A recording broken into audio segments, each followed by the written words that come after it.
பாஷா படம் வந்து நான் பார்த்து வந்து எனக்கு படத்துக்கு வந்து ஆச்சரியமாக இருக்கும் உங்களுக்கு எல்லாம். எனக்கு அவ்வளோ நம்பிக்கை வரல.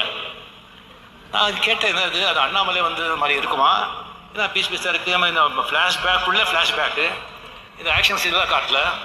சரி எனக்கு வந்து ஒரே டவுட்டாக இருக்குது, எப்படி படம் தெரியாது. அதுக்கப்புறம் படம் எல்லாம் ரெடி ஆகிட்டு ஃபஸ்ட்டு வந்து அந்த படம் வந்து மியூசிக் பண்ணுறதுக்கு பேக்ரவுண்ட் பண்ணுறதுக்கு வந்து மியூசிக் டைரக்டர் தான் ஃபஸ்ட் காட்டுவாங்க. சரி எனக்கு வந்து பிரசாத் ஸ்டுடியோவில் வந்து தேவா சார் சுரேஷ் கிருஷ்ணா படம் பார்த்துருக்காங்கன்னு தெரிஞ்சது. அப்புறம் வந்து தேவா சார் நான் ஃபோன் பண்ணேன், படம் எல்லாம் முடிஞ்ச பிறகு.